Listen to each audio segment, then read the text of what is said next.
Good morning, everybody. Kimberly Hubenette here from Live, Love, Survive, Thrive. And, today is a special day. We are celebrating some big things in June. As you know, my husband passed away 7 years ago in June. And we also had our anniversary of where we met and so forth. And so this is a big month for me personally. And then it's also a Father's Day today. So we're interviewing um, on days that are special days. And so today I have a special guest. She's a certified life and grief coach, and her name is Camille.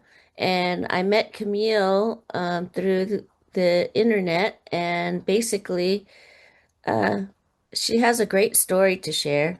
A little bit about her. I'm going to give you a little synopsis before I introduce her, and she can tell you a little bit more.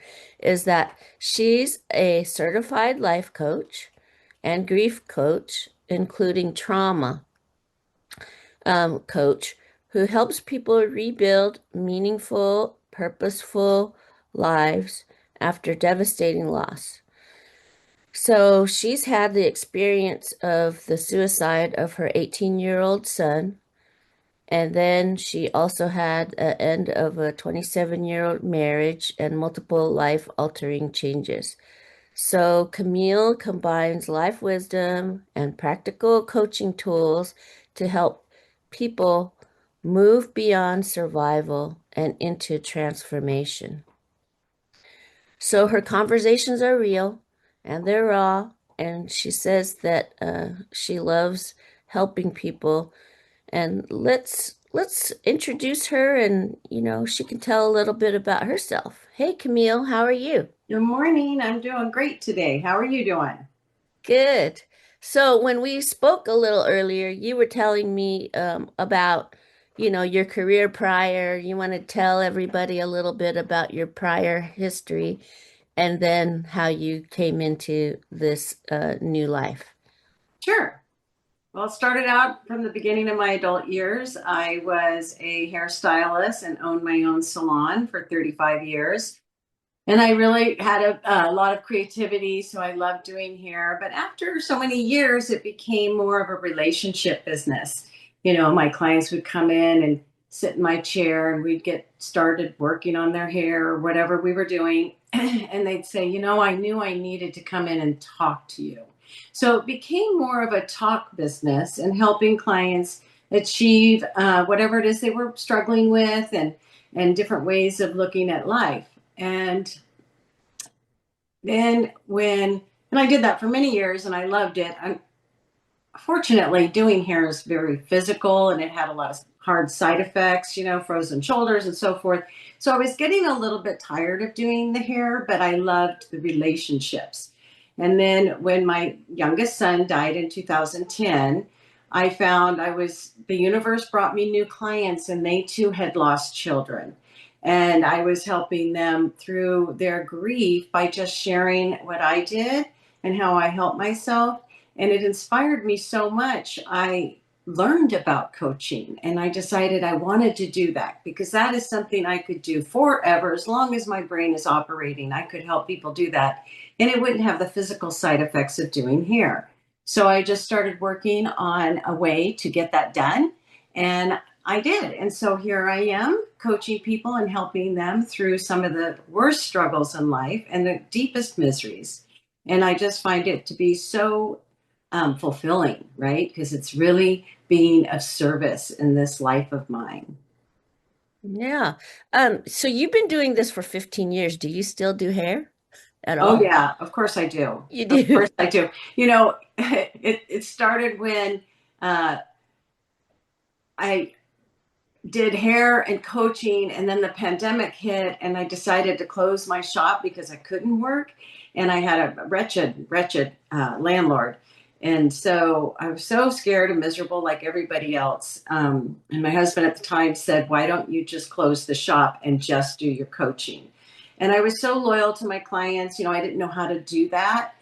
So what I did is I continued on with a few of my most favorite clients that I'd been working on for over 30 years, because I had one who was in her late years of life and I didn't want her to have to find a new stylist, for the last few years.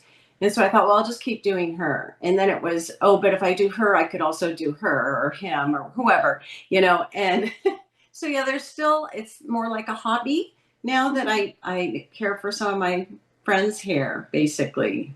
And you do it at your house? Yeah, Oh, neat. yeah, Yeah, I mean, I've been to a person's house for my hair too, and she had a little salon in in her right, garage and stuff, right, and right. it Because you was got kind of to cute. have proper ergonomics. Yeah, So you anyhow, but it's been good, and I'm glad that I can still have that relationship with those friends and clients. It's really important to me, but coaching really is my passion.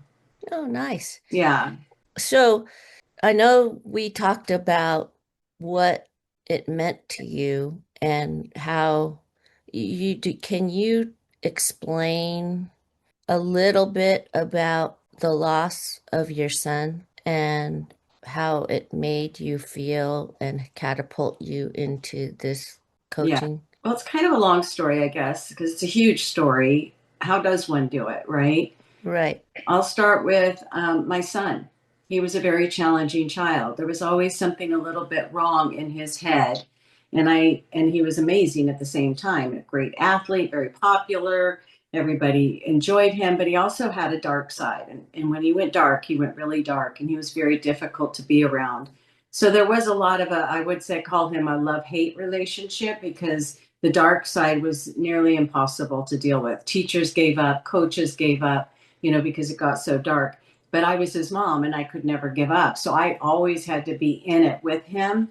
And he taught me so much creativity. So that was part of my lesson in human behavior and what more can we do, and just being really creative. Because every, practitioner I went to, therapists, doctors, they all told me how he was normal, and he was never normal. And as a mother, your children, there's something quite wrong. And Mm-hmm.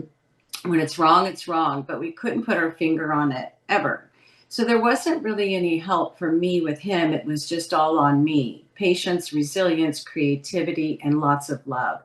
And he was great. We were very connected, and we understood each other. We understood his battles together, even though there were times when I was at great loss of what to do and how to offer him what he needed as a mom. I had successes and I had failures for sure. So, meanwhile, my life was still continuing, and I had other children and I had other traumatic things happen, and I started learning how to cope with them.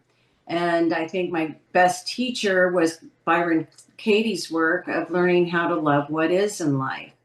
I had my stepdaughter had lost her mobility, nearly died. It was traumatic, and I got shut out of her life being a stepmother, and it broke my heart so deeply. I didn't know how to deal with it, and so Byron Katie's work really helped me learn how to love what is, and learn that um, it didn't work for me, but it worked for her. And all I had to do, my only responsibility with her, was to love her. So I just focused on loving my stepdaughter and accepting all the things that I wish I could have changed. Um, and so when my son ended his life, he was almost 19 years of age. And as traumatic as that is, and you're always going to be sad. People don't really realize that grief doesn't come to an end. It's always with you, and it's with you because it's a form of love. And if you didn't have that love, you wouldn't grieve. So, it's something to always try to remember when the pain hits and the wave is in you. It's because that was a very loving relationship and a connection. And I guess I can say when my son passed, I wasn't surprised. But I was definitely in severe shock, like anybody would be, with a loss like that.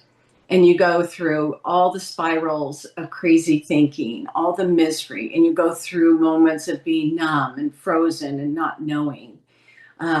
But when I really sat with my grief, and just grieved. And I thought all the horrible, horrible thoughts I could think. And they were thoughts of not being capable of being a mother to my other children, not being capable of even like connecting to my dog, my husband, my job, the shop that I was supposed to be running, and feeling like I was just going to be in this slippery, dirty slope of misery, and I was going to wallow there.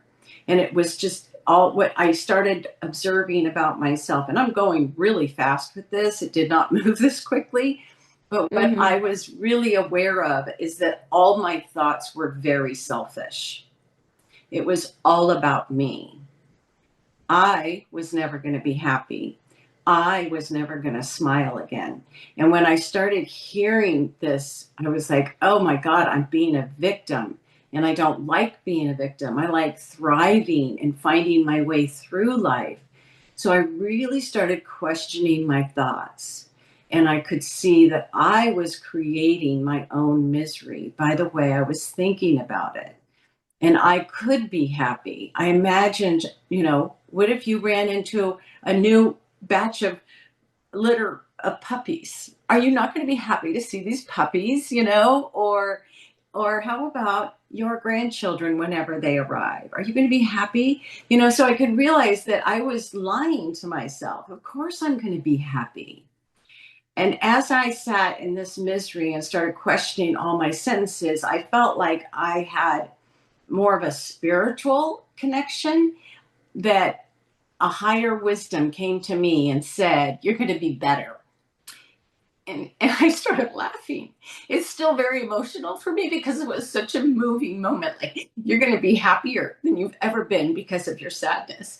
You're going to be a better mom, a better wife, a better dog owner. You're just going to be better at everything you do because you know so much more now. Your wisdom is so much broader. And that just made me laugh and cry at the same time. And it was so beautiful. And I was like, you're right. This is so true. I'm going to do that. And I just started doing it. And I never gave up on that. And it was what I'm going to do for me and for the service I provide to all the people in my life, not just my family, not just, the kids in my future. It's everybody. It's the person on the street to the friend sitting in the room with me. How long did it take you? Was it like years No, or months or no, weeks? days. Days. It took me days, but you have to remember, I had a massive toolbox that I Yeah. could pull out of. Like, I went right back to Byron Katie and said, how can I love this? And that's a very hard concept for people to understand. How do you love something so painful? And Mhm. for me, it was, I kept saying, I lost my son, I lost my son. And I just flipped it into, I had my son instead of losing him. So it was a gain. And that took a lot of weight and pressure off of my grief. And it became lighter, a little bit softer. And I saw my son's life as a full existence and such a gift that I was given. Now, I had never planned on seeing his entire life, but I did. And and then there was that moment of, my son wants me to be powerful. He always wanted me to be strong and powerful so I could manage his life and mine and everybody else's. And so now I know he also wants me to do that with his death, for me and for everybody else.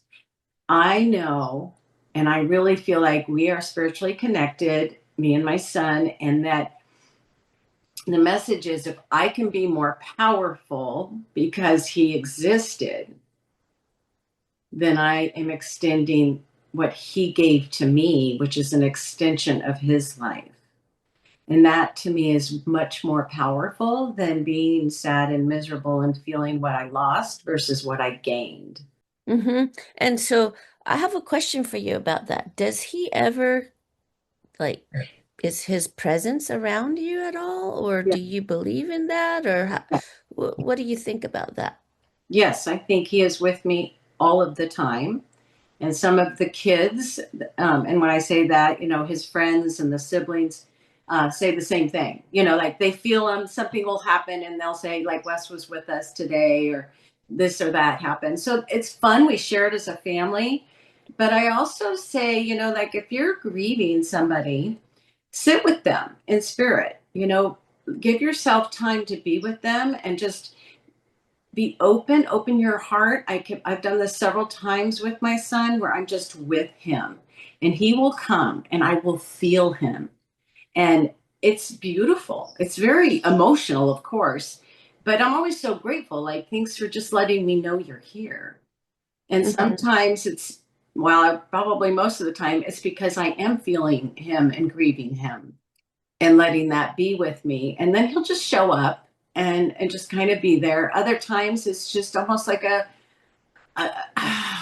it's almost like a vibration. You just know, and it's all okay. And he's fine. So losing a child, they say, is maybe even harder than losing a spouse. Maybe, maybe not. There's arguments about that. But this child, your son, was, you know, part of you, inside of you. And then, right? So, I mean, to me, I'm not a parent, but I can see and feel and talk to my patients and my clients also about the feelings. And some people just can't get over it. How is there a tip or a trick to a mom or a dad that is really struggling? Maybe it's even been years and they feel like they just can't get out of it. Is it themselves or do Yeah. they, what do you It's think? 100% themselves. It always is. Whenever we are suffering, it's 100% us. So it's really the stories you tell yourself, right? So, like when I was in my deepest misery, I told myself terrible stories, like I would never be happy again, and life would never be the same, and I would always be miserable. Deep down inside, I was going to be miserable, and there's nothing like telling yourself a miserable story, right? And we do all do it throughout our lives. We tell ourselves how we're not good enough, or nobody likes us, we don't make enough money, all the terrible things we can tell ourselves. We do it, and when you're grieving, that's exactly what you're doing. You're only seeing your loss. And I just think that it's really important to, first of all, surrender. You really got to surrender to it because there's nothing we can do. And I really believe that lives begin and end exactly when they are supposed to, right? Mm-hmm. It just is what it is. And whatever you believe in, whatever higher power, that is exactly true. We cannot control these things. So this is where your surrender comes in. And then you allow it. And you allow your grief. And it becomes like you're floating, right? And the feelings that come in and out of your body. And they're just waiting there. And you're just paying attention to yourself. Right. So I know when I start feeling grief or anything, I immediately wonder, what was I just thinking? What did I just tell myself to feel so much grief? And if I can identify whatever it is I just thought, then I can start examining it and getting very curious. And this is what I do when I'm coaching, right? I'm doing the work for you. You wouldn't have to get curious with your thought. I pull the thought out because you probably not even realizing you're thinking it. This is what most of us do. Um, and then I can say, did you notice you just said this? Is this what you meant? Is this, how does it make you feel? Like, let's really look at that. What can we tell about this story that is equally true that lightens that a little bit, softens it a little bit, empowers you a little bit, something to just kind of flip it over and lighten it up. Give yourself permission to look at new perspectives of the entire story, not just part of it. So if you're only looking at loss, you're only going to feel sad things, right? More loss, more sad emotions, more grief. You'll look at everything as being not enough. Mm-hmm. But when you can look at the gain and the life and the privilege, what if I never had my son? I would much rather have had him than never have had him. So it becomes a different story. Yeah, for 18 years, you were lucky to have him in your life. He taught Yes. you things you said, um, Yeah. those kind of things. Well, it kind of, for me, put a lot together. For me, it kind of was the ending, when you finish a really good book and it put it all together for you. That's what a life is, right? So it put everything together. And I knew my son was never meant to live any longer. I know he struggled in his life, and I was glad that he stayed as long as he did. I was really grateful for that. And I was really grateful and honored to be his mom. And he's helping you with your career now, Yeah. with all the things that has happened, and it's given you a tool. Do you think that a lot of your clients come to you for this type? I mean, do you have clients that were in the same situation as you? Are you attracting, you Yeah. know? Yes, there's grief in everything. Mhm. But yes, I've done a lot of coaching with parents who have lost their children.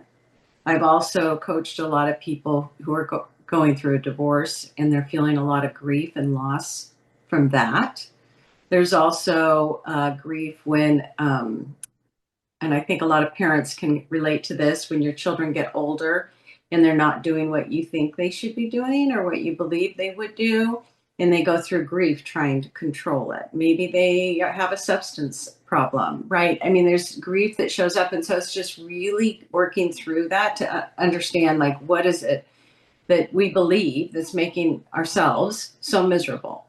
There's grief with people who are giving a bad diagnosis with their own health and are looking at possibly dying. I've done that kind of coaching. Even losing a career, right? And having to coach somebody into it's a new identity every single time. And so you're really creating these new identities, and you just do it like by loving yourself and allowing yourself to do it. You don't have to go backwards. You can go forward with all the information you have. I love it. I love what you just said. Creating a new identity by loving yourself. Yeah. It really is, I think, self love. A lot of people don't give themselves permission. Mhm. They think that they shouldn't, maybe. They shame themselves like they have to be whatever they believe they have to be because of the terrible circumstance. That they may not even be terrible. They may just be thinking it's terrible. Is that what one of your mantras is? Is to love yourself, or I thought maybe that Well, was I think it's really important that we all love ourselves. Number one, how do we ever take care of anybody if we can't take care of ourselves? And love is very important. We're humans and we all need love. It's human nature. So, on a really bad day, even I have bad days, I always just ask myself, what is it that I most need today? And let's see if I can do that. Maybe it's an activity. Maybe it's a day of rest. Maybe it's a soak in a bath. I don't know. But it's always like, what is it that I need today to love myself and feed my own soul so that I can be better tomorrow or better this afternoon or whatever the circumstance is? Do you have special things that you do every single day, or is it every day a different thing? Oh no, I think I love my patterns. I think most of us do, but I'm very scheduled with what I do. I wake up early, I meditate, I read, I have intentional thoughts that I want for the day, um, and how my day to go. Like for you this morning, I'm like, oh, well, I really want to focus with great intentions on my interview with you today.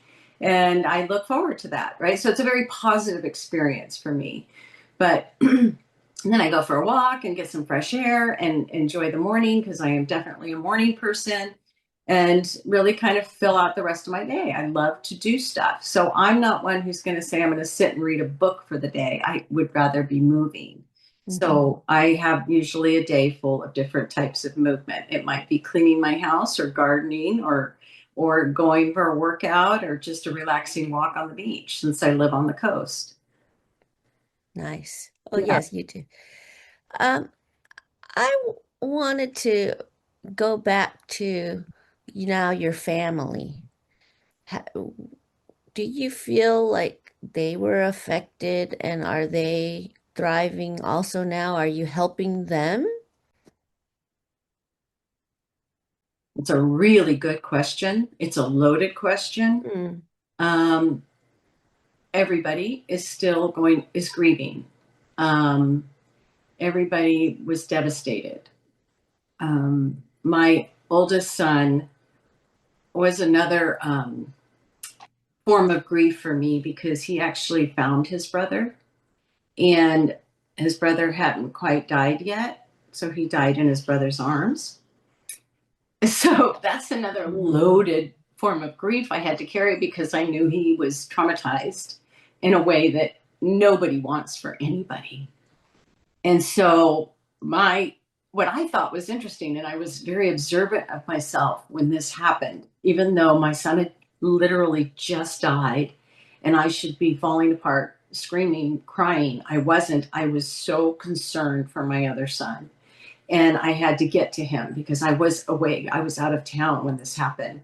So I had to get, last minute flight and get to my son because he was so traumatized by this. And that became my focus. And once I knew we were all together and I was there, like, a mother should be, right? Hovering over her babies and protecting them, then I knew we would be okay. He struggled a lot. I think it's an opinion, but I think he still has struggles, but he doesn't want to share them with me because he doesn't want me to worry about him. He's very mhm, protective of me. I'm very protective of him, right? So this is how we become with our children, right? We want to make sure everybody's happy, and our children don't want us to worry about them, especially when they're adults, and maybe even especially as boys or men. They want you to believe they got it handled. So I think I'm always going to worry about him and hope that he's doing all right, knowing that he'll never share everything with me. But he does share with his wife, and his wife will share with me. And so I have that little leeway of information. So I know he's in really good hands. mhm. And one thing is he's had kids, so that means Yes. he's moved through Yes. that part. Like he's willing to have a child, Yeah. right?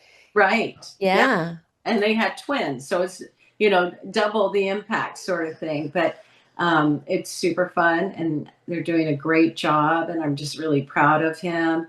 I wish he could tell me everything, but I understand why he does not. Hmm. He has people to tell, so he's Hmm. not without his support. Hmm.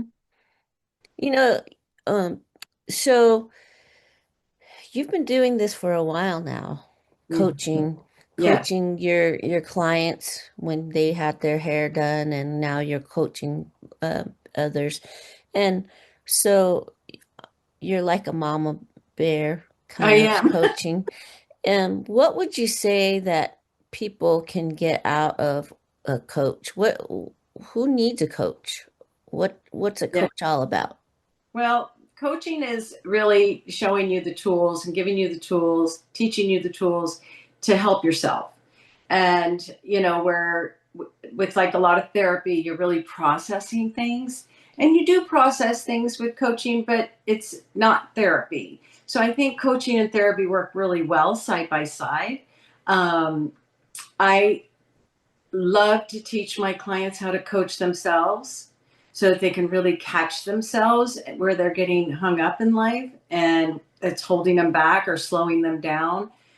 We all do it. I do it. You do it. We all do it, right? And if we're not taught the right tools, we truly don't know how to take more action and build up the momentum we want in our life. It's human nature to see what we don't have. It's human nature to feel more negative than positive. So you have to work on training the way your patterns are in your head to train them, right? Like after my divorce, I was sitting in my yard and I thought I was lonely. And I sat there and I thought, the divorce was really hard and I lost a lot of friends and I felt nobody was reaching out to me. And so I had all the lonely thoughts of I don't have any friends and nobody cares and I'm lonely and I'm really sad about all of this. And then all of a sudden, I caught myself again thinking these terrible thoughts and taking myself in a miserable way. And this is what you learn when you get coached. And I realized that I wasn't lonely at all. I was actually where I really wanted to be. I was in a very peaceful place. And I wanted that. That's why I divorced. And it was like so empowering to know, like, oh, I'm exactly what I created in this peaceful place and not lonely at all. But that's what my brain was offering me. And it's funny when you catch your brain offering you a lot of BS that's not even true. But if you listen to it, you will believe it because it's your brain. But if you manage it, you can be like I did in my garden that day and realized it was peaceful. And I embraced that peace and loved that moment. So now I said to myself, okay, if my brain offers that again, I'm just going to step right into a peaceful way of living by choice. By choice. By choice. I'm going to choose peace because that's what I want. It's very important to me. You're very powerful when you speak. Oh, And thank you.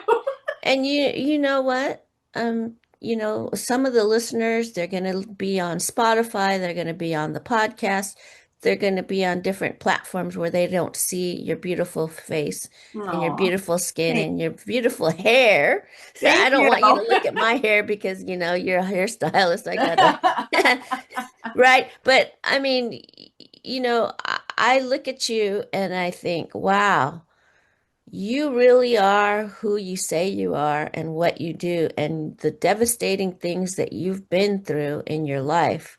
You can tell that you really have created a life for yourself that you feel comfortable with, and you created a new identity, and you love yourself, and you take care of yourself.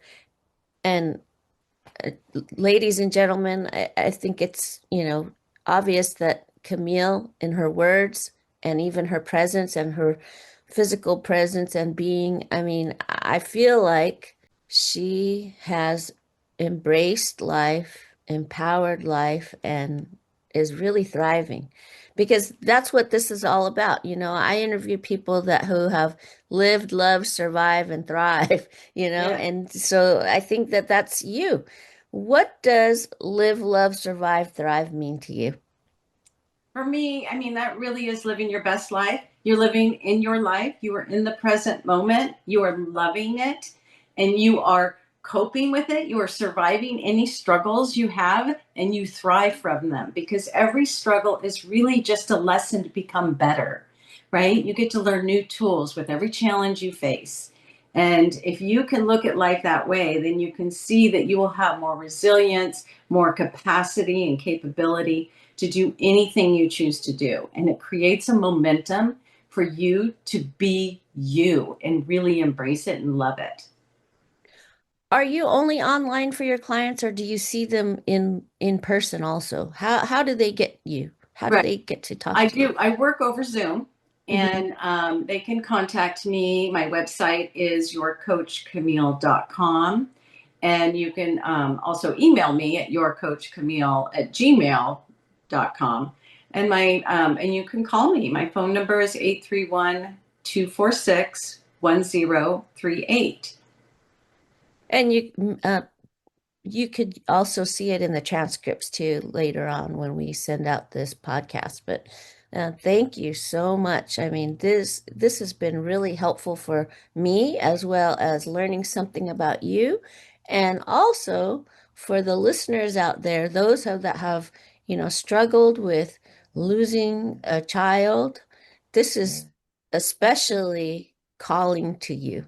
I think if you could get a hold of Camille and have a one-on-one with her. I mean, I'm sure that you would benefit from that. And you said that people that can get in touch with you, they could have a little one-on-one with you. Is that right? Yes, I offer a free 30-minute mini session.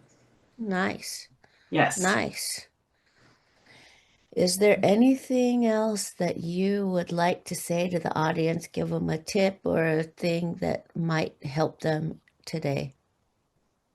I I think the biggest tip in life is when you're really struggling, it's because you're in your own way, right? You're doing something and it's not going the way you want it, and you're judging yourself. Maybe you're shaming yourself. Maybe you're having very selfish thoughts, like I did, right? This is very normal. Please don't judge yourself when you do it. Just notice it, journal it out. And you can even like examine your journal and say, well, that's not really true 100%. So now you know you can change it.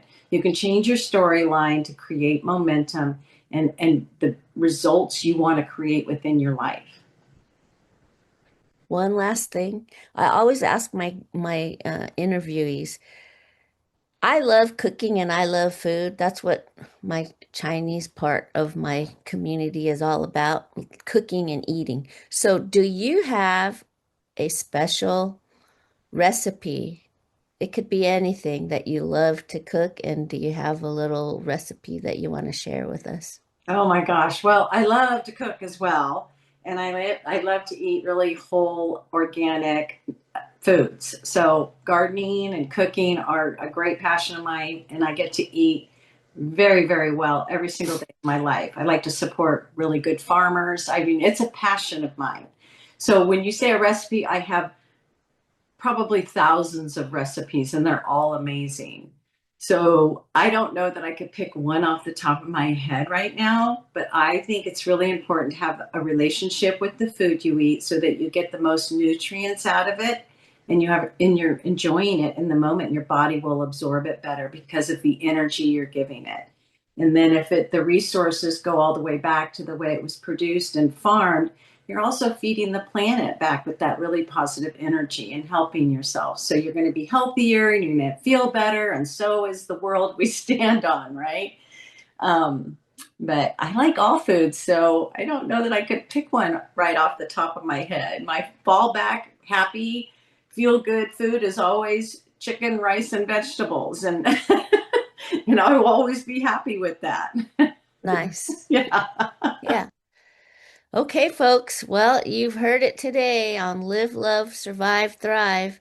And this is Dr. Kimberly Hubenette saying bye for now. We'll see you in a couple weeks. And this is Camille Ellis saying bye as well. Bye bye. Stay tuned. Bye.